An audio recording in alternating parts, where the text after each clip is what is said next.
Yes, sir. On a final note from me, sir, how would you want him to be immortalized against the backdrop of what you said about this? I think Chief Edwin Clark has lived for the people.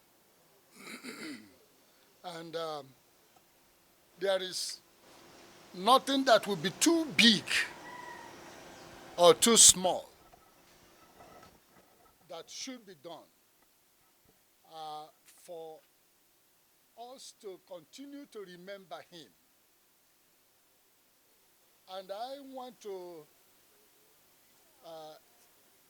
say that he lived as a brave, bold, patriotic statesman.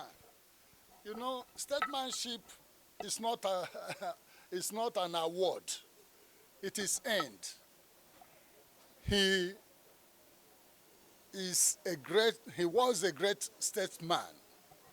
And because of that, I think the highest institution or place of nurturing our politicians, our legislators, our policy makers, should be named after him in such a way that whoever goes there must know that he's there for the people, and whatever they do there must be for the people for whom Edwin Clark lived and fought for.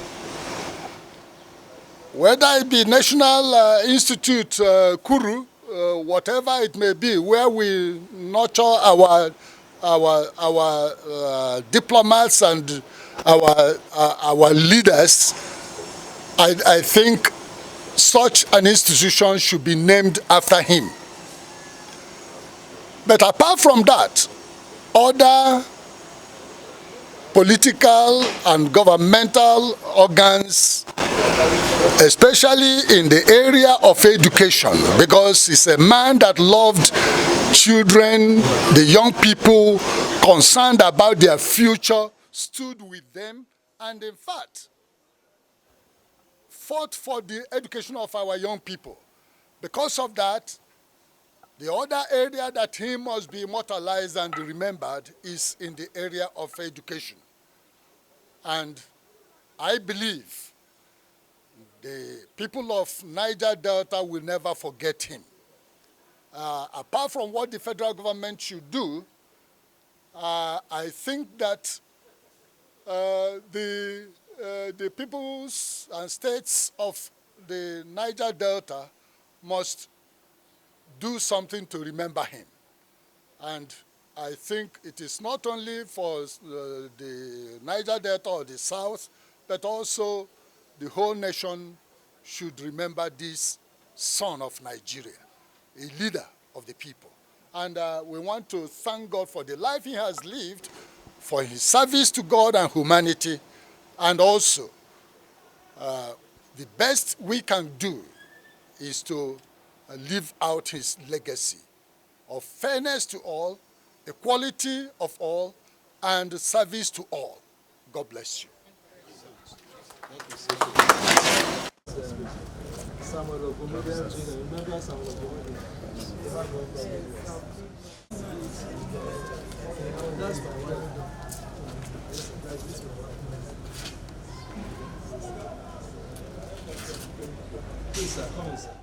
We have received so many former head of state.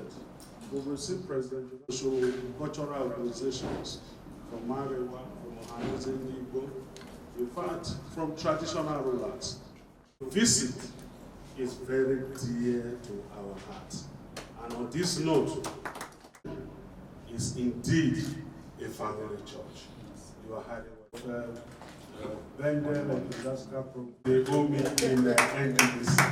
Your grace, I'm happy to announce to you that advisor to the Senate President. Your prayer, the letter you came to me, is I am the national spokesman of Pandel. I have been family and all of us here, welcome into the house of our father, your father, Chief Edwin, who, besides holding you in highest esteem, as one of the pillars of the local parish, that's Chicf. Especially we want to welcome our mother. Early in the morning, take two of you out to come and see the family. It's been of great joy to us. I say I welcome you to your house because it's your father's house. You are not somebody that is a stranger to him. The rest of the family have traveled to Delta State to do certain things, to prepare, to give information and receive people. The people are being received there. Actually, people are being received in the south of Lagos, people are being received in Abuja, people are being received in Warri, in Kebbi, in his hometown, severally. And he made it very clear that nobody should mourn him. Made it clear, very clear, that he should be celebrated because God has been very faithful to him and he has lived a very active life. There was no breathing space. And since he passed on, we have been overwhelmed by the level of national appreciation. I think even the children did not know the size of their father. The way he's been appreciated, sometimes people mistakenly say he's a Niger Delta leader or so. Yeah, these are former presidents and the leaders at the highest level in this country have all said, no, he's a Nigerian leader from the Niger Delta, or from the job, from whatever, it's a Nigerian leader. So, as I said earlier, we have received all manner of people, maybe about 15,000 since the past through visitors. And we're happy that you joined us today, this morning, for a fine time to come. What remains to inform you is the fact that if he was ill for a long time, you would have known. He was not ill for long. And at that age, if not that he passed on, he would have been 98 in a few weeks' time, in May. But was 97. I tell people that if we count it our African way, it's 98. Because at home they don't count the date, they say this year. So, and he was in health, not deformed. He was eating that morning. He ate. Because on Sunday mornings, you eat fruits. And my vicar knows I go for 7 o'clock service. By 10 o'clock, I'm here with him every Sunday for the past few years to have breakfast with him. Traditional food. They make starch, they make one particular soup. He doesn't miss that every Sunday morning. I must be here. Far from, because of him, from 10 o'clock service, I changed to 7 o'clock so that I can be joining him for breakfast. And when we came for breakfast, rather than stand up to eat, he was sleeping, which is not normal. So that was how it was. But I must tell you that my father, your grace, my mother, that he passed on confessing Nigeria.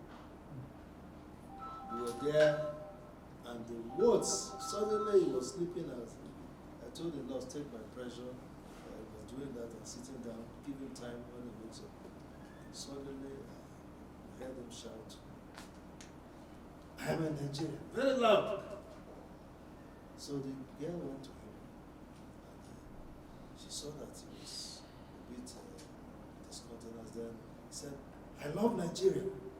I love Nigeria. And then he kept quiet and said, I'm in Nigeria, very loud. And after that, he didn't talk again.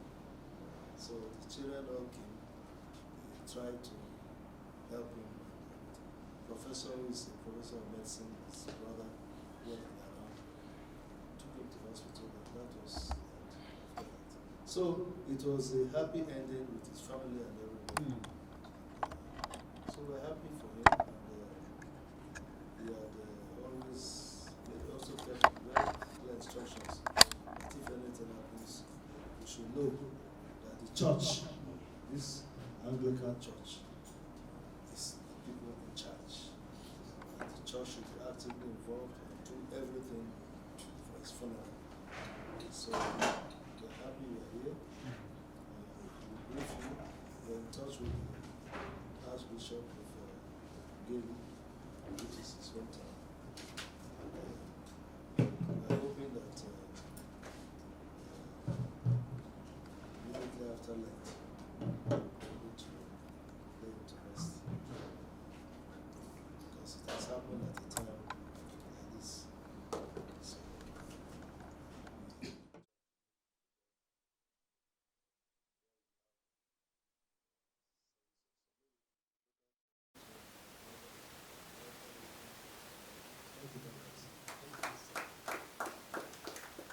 We have tributes, to make towards the passing of our father.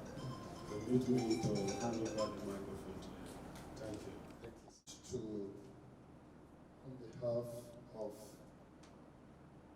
the Church of Nigeria Anglican Communion, on behalf of the archbishops and bishops of this church, and the leadership of the church, to pay due compliments to our hero, our father, a fighter,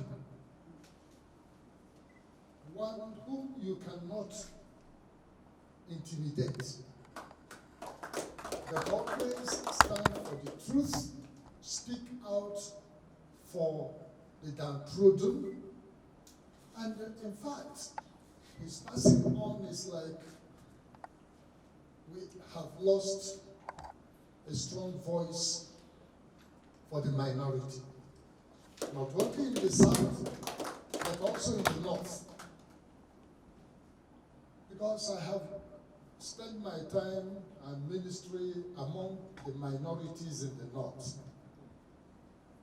and I know what they passed through. Baba Clark was such a voice that when he speaks, everybody paid attention.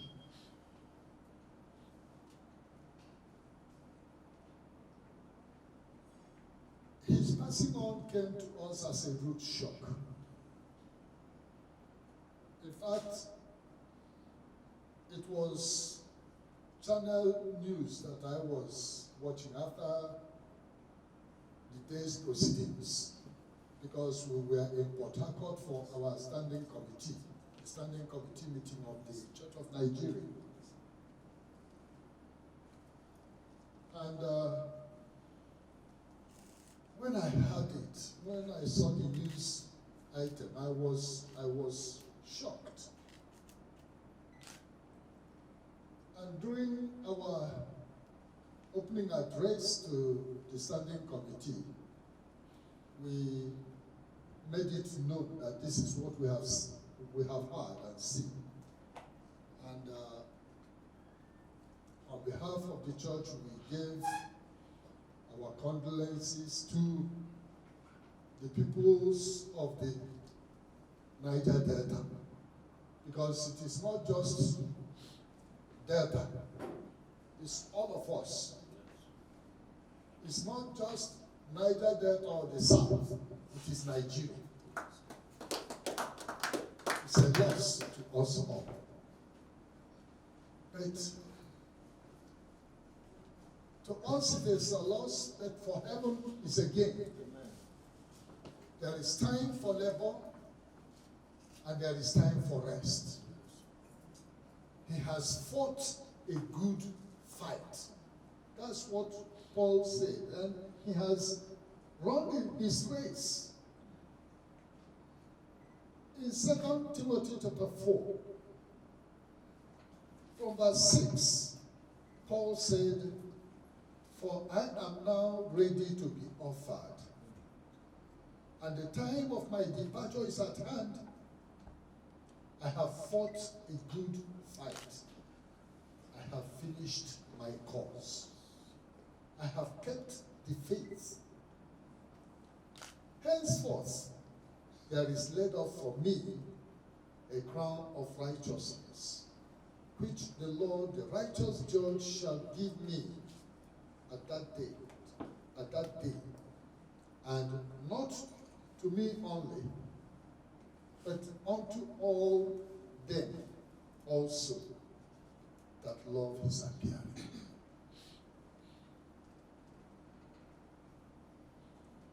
Chief Clark lived a fulfilled life. He stood for his convictions and for this nation.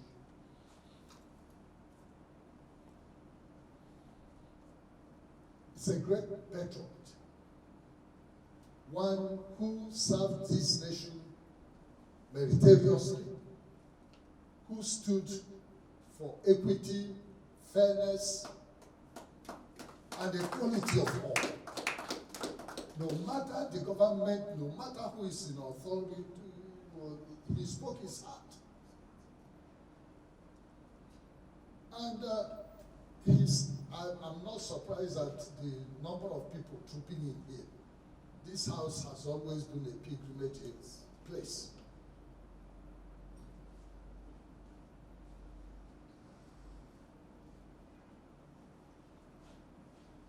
He has served God and humanity, and God has called him to rest. He has fought gallantly as a soldier, a patriot, one who has lived for this nation. And when the time came, he didn't want to disturb anybody. He didn't want him to be a burden to any of us. And that's why he went the way he went.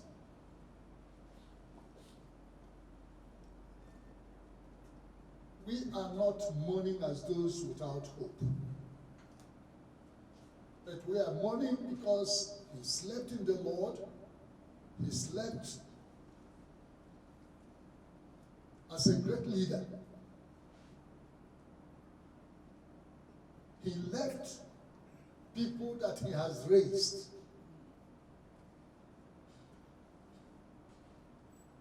This is not an untimely death. No. It's not a sudden death that he could not put his house in order. He has put his house in order and also put his people in order. And that's why we are all here.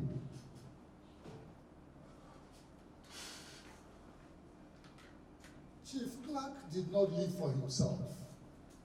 He lived for others. He lived for this nation. He lived for the young people.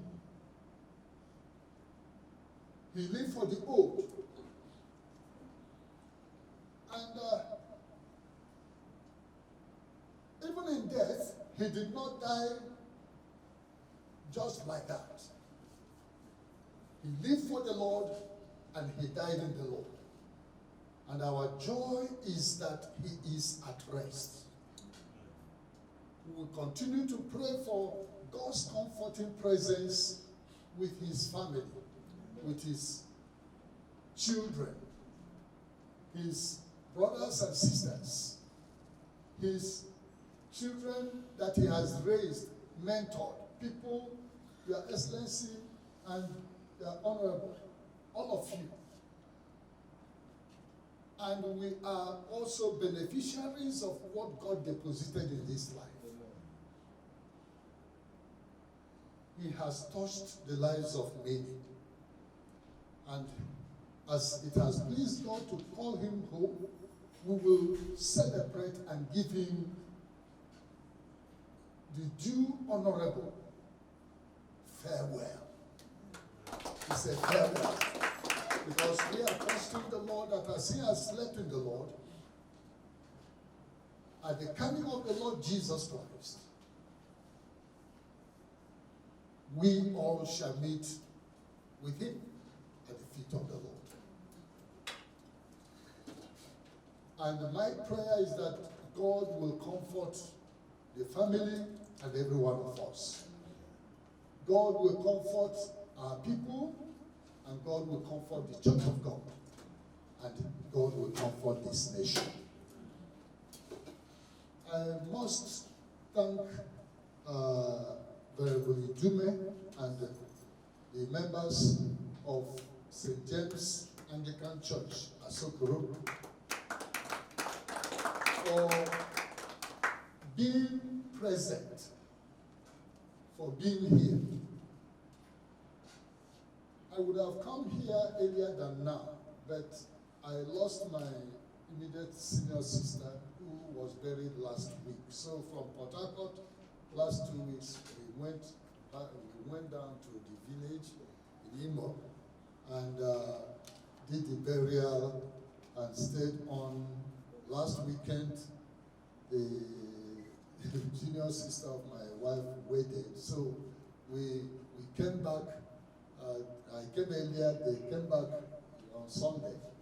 And yesterday in the office, I told Ben that I must be here to see the family. So please, may God comfort you. May he stand by you. May we live out his legacies and those things that he has taught and stood for.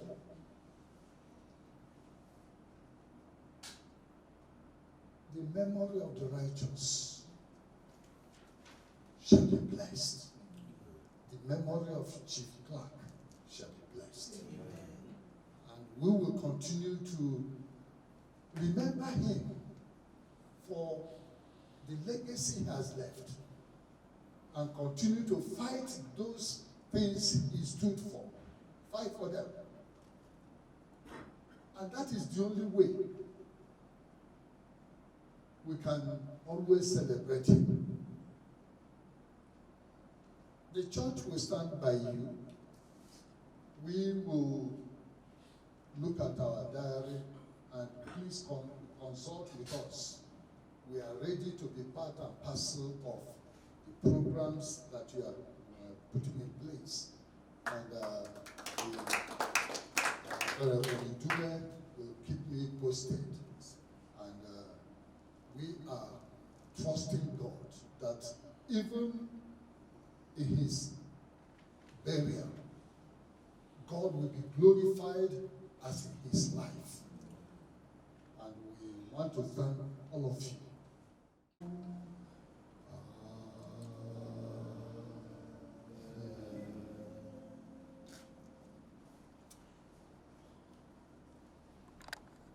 Whether we live until see you, and even if we die, we are still your own. This one.